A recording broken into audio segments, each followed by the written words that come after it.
Hi, welcome to another teen story time. My name is Julie, and this here is Waldo, my dog, in honor of Tales and Tales, our summer reading program theme.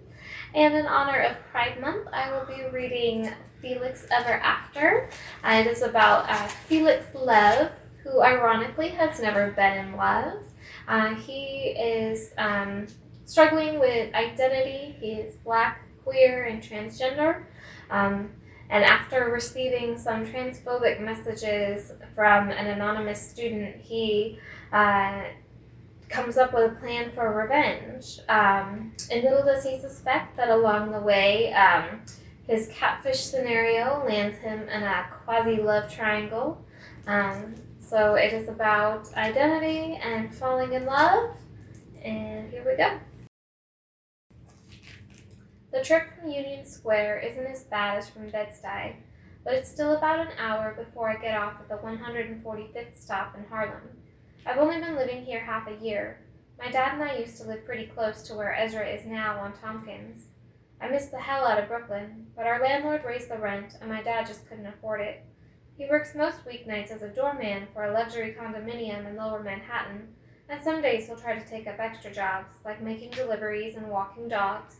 I'm on a talent-based scholarship, and even then, all his money goes into me and St. Catherine's, just so that I can pursue my passion for art. The pressure to get better grades, to pull off an amazing portfolio and college application, to make all the sacrifices worth it and actually get into Brown. It can fill me up sometimes, to the point where it's hard to even breathe. Dad tells me not to worry. Besides, he says, I've always wanted to live in Harlem. I don't know if he's just lying to cheer me up, but there's definitely something exciting about this neighborhood. Langston Hughes and Claude McKay and all the other Black queer poets of the Renaissance made their art way up here. Maybe being in Harlem will snap me out of whatever the hell this creative block is and inspire me to put together an amazing Brown University application and portfolio, strong enough not only to get in, but to get that full-ride scholarship too. God, how incredible would that be? Getting into Brown would be like giving a giant middle finger to the Declan Keens of the world, the people who take one look at me and decide I'm just not good enough. I put in my earbuds and pop Fleetwood Mac into my Spotify station as I head down the steep hill, passing the park I avoid at all costs, ever since a rat tried to climb up my leg as I cut through the grass one night. I pass the Starbucks, the ultimate sign of gentrification in any neighborhood, and the Dollar Tree, the gym, and the fruit stand on the sidewalk. There are lemons, grapes, strawberries, and the brightest mangoes I've ever seen. They look like miniature suns. I pull out my phone and snap a photo for Instagram, even though I wouldn't really classify myself as a #food porn kind of guy. The seller glares at me. You buying anything? I shrug. No? Then get the fuck out of here. I walk up the block by the Chinese restaurant and the KFC, kids on bikes popping up onto their back wheel and whooping down the street, fire truck sirens blazing a few blocks off, a shirtless man walking a Shih Tzu without a leash. The building my dad managed to get us into is all red brick with a courtyard where a few guys are sitting around on the ramp's railings. I pass by into the lobby with brown tiles and potted plants in the corners, a girl chatting on her cell phone by the stairs. The elevator takes me up to the 5th floor, and after walking down the hallway that reminds me of The Shining, I unlock the door and let myself in. I'm home, I call out, not sure if my dad's even here. Captain, who must have heard me coming down the hall, is waiting by the door. She immediately rubs against my leg, back arching and purring, tail flicking back and forth. I found her as a kitten in Brooklyn one winter day when I was walking to my Bed-Stuy apartment with Ezra, and I was afraid that she'd die if I didn't help her, so I brought her home. My dad was pissed, but he let me warm her up and feed her milk, and one day turned into a few days, which turned into a few weeks, and after a few months my dad had to admit he liked her. I bend over to pick Captain up, but she's gone in a flash, bolting away from me and toward the kitchen. The apartment is smaller than what we had in Bed-Stuy. The walls are beige, the light brown hardwood floors scuffed and worn down, an AC unit stuck into the living room's only window. This is a one-bedroom apartment technically, but there's a tiny windowless den that's supposed to be an office space and has now become my room. It's just big enough for my twin-size mattress, one side table, and a dresser pressed up against the wall. I told my dad that I felt like Harry Potter, sleeping in the cupboard under the staircase. I was just joking, but I felt bad the second I said it. My dad's really effing trying, I know that he is, and complaining about my new room when he's been working his ass off for me and my school wasn't exactly my shining moment. The wooden floor squeaks on my way into the kitchen, where I see a container from Jacob's, the cheapest and most delicious takeout around: beef stew, peas and rice, plantains, and baked macaroni and cheese. Dad's home then, not surprising since he'll have to leave for work in a few hours. My dad's always been the kind of person to have odd jobs. He told me once that his passion isn't work, it's his family. He would have been totally happy as a stay-at-home dad. Mom worked as a nurse at the hospital, bringing home the bacon, I guess. But when she left, everything fell apart. Now my dad's fighting to send me to a private school filled with rich kids, just so that I can live my dream and have a chance to go to an Ivy League school, all while pretending we aren't struggling to stay afloat. Declan Keene's voice echoes in my head. I'm the real fraud. What sucks is that he's kind of right. I get comfortable in the living room, toeing off my sneakers and grabbing my laptop from the coffee table. Sprawling out on the comfy couch, I end up where I always do, my email drafts folder. I've got 472 emails drafted. All of them are to the same person, Lorraine Anders. Her last name after she went and divorced my dad and changed it from Love. I click on Compose to write a new message and type hi again into the subject line. Hey Mom, this is the 473rd email I have drafted to you. That's a lot. Is this kind of weird? Would you think I'm a freak, writing you all these unsent messages for years and hoarding them in my drafts folder? I'm not going to send this one to you either. I already know that I won't. But maybe one day I can get the courage to actually write you an email that I hope you'll read and wait by my laptop, constantly refreshing my Gmail to see if you'll respond. I don't even know what that email would say. How are you? How's Florida? How's my stepsister and my stepdad? Do you ever think about me? Do you still love me? Anyway, you know I just started the summer program and I had a group project. Long story short, Declan Keene was there. I've told you about him before. He pissed me off like he always does. But get this, Ezra was angry at me for fighting with Declan. I mean, what the hell? Marisol was also there. I'm so awkward whenever she's around, and I wish I could figure out a way to, I don't know, make her see that she was wrong about me. I know that I can't make anyone do anything, but it still really sucks whenever she just ignores me or acts like she doesn't give a shit about me and my existence.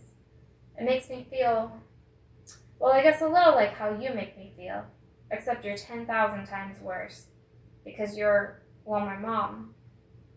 Okay, enough self-pity for the day. Maybe one day I'll actually go through and click send on every single one of these messages, just to flood your inbox.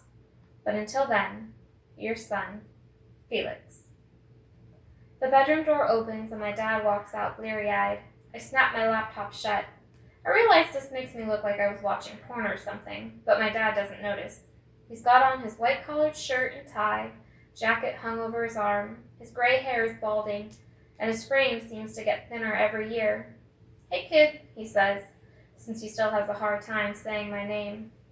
My dad and I haven't seen each other in 3 days. The program is basically an away summer camp, but set in the city instead of in the woods. Most of the other students stay on campus in the dorms for an immersive creative experience, as St. Catherine's likes to say, and since classes are right down the street from Ezra's apartment, I try to stay with him as much as possible. My dad, however, said that he wants me here with him. I argued that it's important for me to gain life skills before college and get used to the idea of living on my own, which was only half bullshit, so we agreed on a compromise. I'd spend some days with Ezra and some days at home. Basically, I've been living the dream. Not many teens get a chance to actually live without adults before college. You grabbed any food yet? My dad asked me as he walked over to the plastic takeout container. Nope, I say, opening my laptop again and jumping onto Instagram to see how many likes my #foodporn post of the mangoes got. 2 so far. One from Ezra, the other from Ezra's fake account. How are things? My dad asked, mouth full of macaroni and cheese. How's Ezra? You've been eating well and going to bed at a reasonable time? And doing your work and everything? I hesitate. I don't think he'd want to know that we've been staying up until 3 every morning, smoking weed, or that I'm still struggling to get my shit together.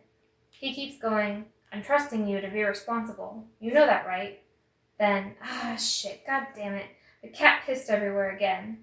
I help him grab paper towels to sop up the mess while he mutters something about needing to take Captain to the vet. And I say Captain's probably just anxious. She's never liked this new space. We can't open the only window, and there's no balcony, no fire escape, nowhere to sit outside. I understand. I feel pretty trapped in this apartment, too. My dad points at the roll of paper towels in my hands and says my name to get my attention. But not my real name. He says my old name. The one I was born with. The one he and my mom gave me. The name itself I don't mind that much, I guess. But hearing it said out loud, directed at me, always sends a stabbing pain through my chest. This sinking feeling in my gut.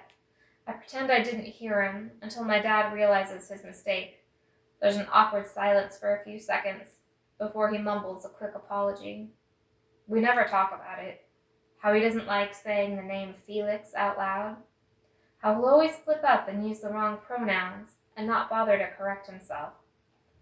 How some nights, when he's had a little too much whiskey or beer, he'll tell me that I'll always be his daughter, his little girl. I put the paper towel down and take the 10 steps into my bedroom, closing the door behind me with a soft click. Kid, I hear my dad call, but I ignore him as I lie down on my bed, staring up at the flickering light bulb. Captain appears out of nowhere, hopping into my lap and brushing her head against my hand, and I try not to cry, because no matter how pissed I am at him, I don't want my dad to hear me. I wait outside of Ezra's gray steel and glass apartment building, sunglasses on to save my eyes from the bright summer light.